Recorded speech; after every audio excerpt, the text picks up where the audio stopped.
Clara Reynolds, and I'm President and CEO for the Crisis Center of Tampa Bay.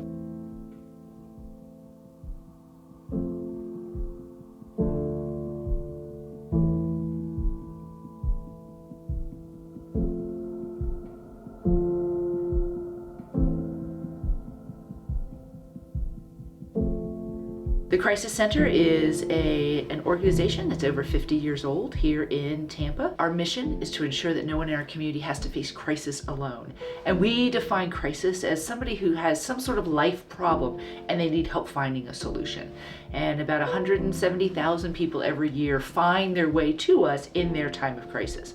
Most folks start their journey with us through our phone telephonic contact center. We call it the gateway, because if people can find us, that's their gateway to getting the help and support that they need.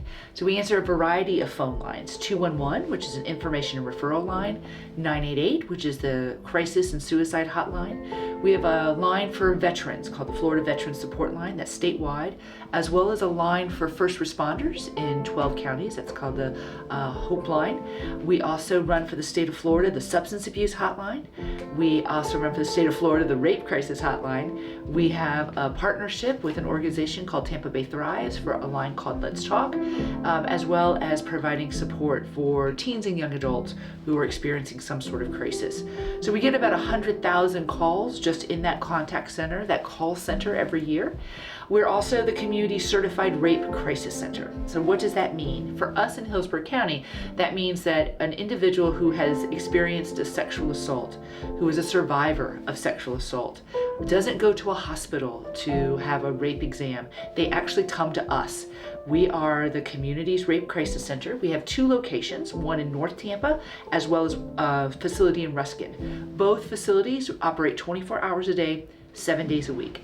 We have sexual assault nurse examiners that are on duty in both locations, as well as advocates. That pair is so very important for an individual who is a survivor of sexual assault.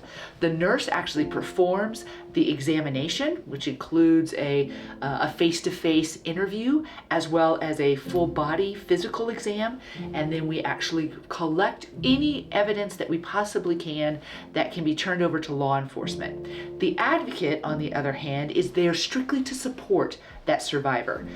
They are considered privileged by the court, and while the nurse can be subpoenaed to testify in a court case, the advocate cannot. So when somebody has experienced one of the most horrific things that could happen to them in their life, oftentimes they are in just emotional distress. And while they are working themselves through the process, there are times when they need to take a break.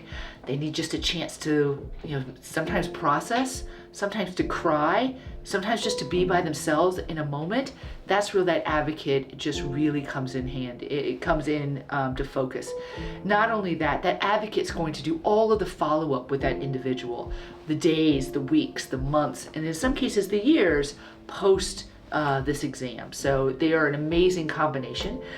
We perform over 360 rape exams every year, and we only have a very short window that we can actually provide that exam, 120 hours, which is about 5 days. After 120 hours, anybody in the community can come to us if they're a survivor of sexual assault. We may not be able to provide the forensic exam, but we can offer that advocacy and support. The other piece that we provide to our community is trauma counseling through the Corbett Trauma Center. We have therapists who are licensed by the state and are certified to provide only trauma therapy to individuals as young as infancy all the way through the lifespan. One thing we know about trauma, any kind of trauma, is that untreated, it doesn't go away. It continues to manifest itself during anybody's lifespan. So we really believe that when you've had something traumatic happen to you, it's really important to talk to somebody who's trained in trauma, and that's the work that we do here. We also provide medical transportation for individuals who are in a medical or psychiatric crisis, because there is no bigger crisis than you would call 911 in a medical emergency. So we partner with City of Tampa Fire Rescue to provide basic life support medical services, as well as providing the transportation for anyone who's under a Baker or a Marchman Act. A Baker Act is the legal term when somebody is considered a danger to themselves or somebody else because of their psychiatric condition. A Marchman Act is the same things, danger to themselves or others, but because of a substance use disorder. So we don't determine that, but what we do is provide that very important transportation to take an individual from wherever they are to that treatment facility. This reduces law enforcement from having to do it, but really, in our opinion, more importantly, it also reduces the trauma of having an individual who's in a medical emergency have to be handcuffed and placed in the back of a police car. And finally, we partner with Tampa International Airport, the best airport in the world, to provide a program called Traveler's Aid, where we help travelers who are in crisis. And we touch about 40,000 travelers every year who are experiencing some time of crisis. And it could be something very simple, like a new mom who's run out of diapers and her flight was delayed, all the way to a young girl that we had who was about to be a victim of human trafficking that we were able to intercept. So anything in that and so many other stories we are able to assist individuals with at the airport.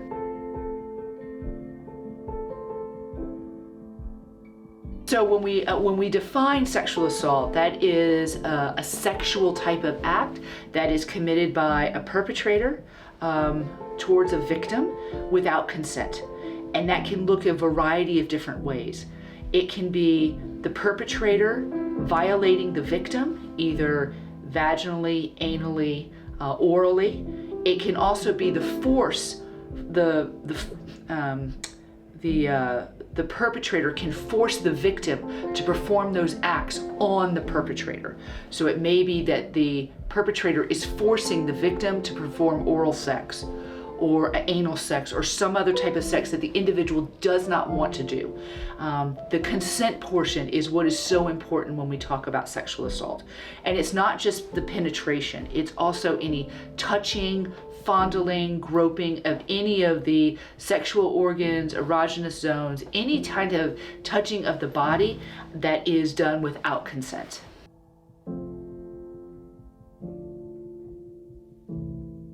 Well, we know here at the Crisis Center of Tampa Bay, and I said it just a moment ago, trauma untreated does not go away. And there is no bigger trauma than when you are a survivor, which is what we refer to individuals as. They're not victims, they're survivors. So for a survivor of sexual assault, they have had their power and control taken away from them by a perpetrator. And so what is so important in the process is to help that individual reestablish their own power and control. And when we talked about that sexual assault exam, one of the key tenets of that exam is reestablishing that power and control. So consent is asked at every stage of that examination process. Again, we want to remind that individual, you are in control and power of your own body. Whatever you want to have happen is what we will do together.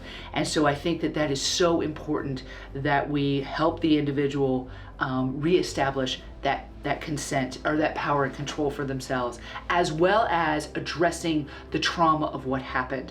Because when a sexual assault occurs, if it is not treated, what science tells us is that the brain never forgets and the body doesn't forget. And so an individual can be going about their day and they can hear a sound, they can smell a scent, they can see a sight that will absolutely send them right back to that assault and render them almost powerless in that recollection process. So, when we talk about individuals who have been victims of any type of trauma, it's so important for them to be able to process that trauma. Unfortunately, we can't take away the experience that has happened, but good trauma therapy through a certified therapist can help you process that therapy so that you can talk about it without experiencing any adverse side effects. So when we talk about things like trauma, and as I mentioned before, the brain and the body never forget what has occurred.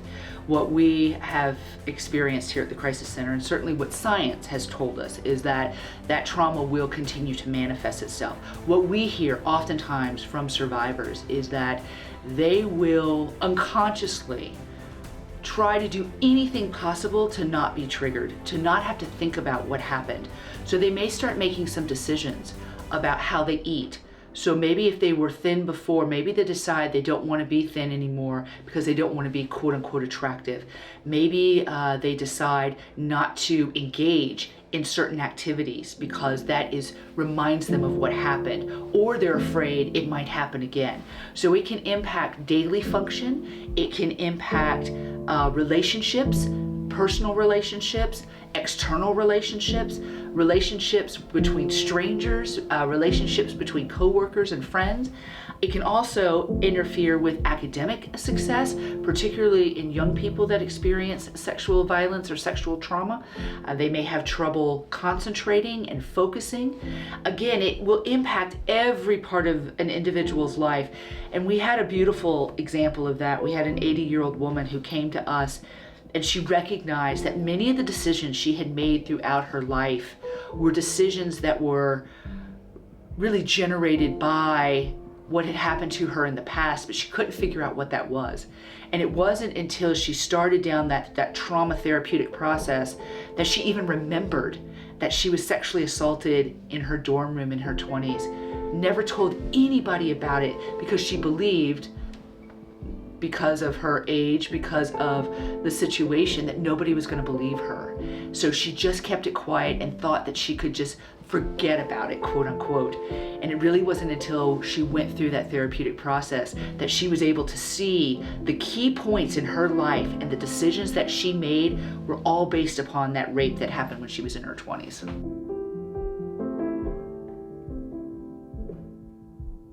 The first thing we obviously need to establish is safety. We want to make sure that the survivor has a safe place to go once the examination process is done. So we need to establish, just you think about Maslow's hierarchy of needs, right? We want to make sure that you've got a safe place to stay, that you've got food, that you've got shelter, and that you truly do feel safe going to the place where you're, once you leave us. And then we want to follow up with you. We want to follow up with you in the couple of days, weeks, and months after the assault has happened. We want to help you connect with the people that are supportive of you. I think one of the most important things for us, because we are not part of the criminal process, is belief. So many sexual assault survivors talk about the fear that they're not going to be believed, or that they are going to, that people are going to somehow assume that they quote unquote deserved it.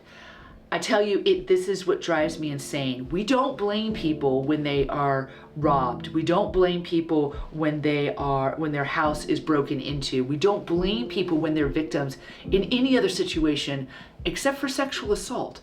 So we really try to help that individual recognize that they did nothing wrong. They did not ask for this, and we believe what they said happened is what happened to them. That is so important for those individuals because they're already struggling with internal voices of doubt, but maybe inadvertently external voices of doubt. So we want to make sure that they hear and that they believe that they are the victim of a violent crime, and that we want to get them surrounded by people who will support them in this process, that are going to believe them as well, and are going to understand that they're going to have good days and bad days and be there to support them. So we work with that individual to help them develop that support system, which may include family or it may not. We may have to help them establish an outside support system, a support system of friends, of neighbors, maybe of coworkers, whatever their, to use the word tribe, might look like, that can be with them through the good and through the bad. I think one of the great questions you also had on this is, what does an individual need to look for in a therapist if they're struggling or if they have experienced trauma? I would say that therapist needs to recognize what their skill sets are and what their areas of expertise are. Trauma therapy, I equate it, and this is just Clara's equation, to being a cardiologist. You have a specialty area that you have honed your skills and you have advanced training in. Not every therapist is trained in trauma.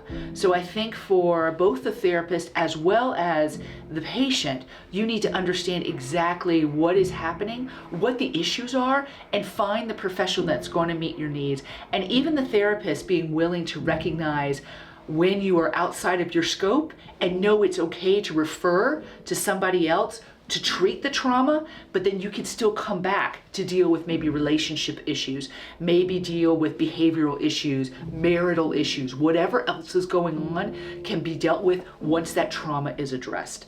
If trauma is not addressed first, however, individuals are going to continue to experience these symptoms, for lack of a better word, because we're not addressing the underlying cause of why decisions are being made, why thoughts are in place, those kinds of things.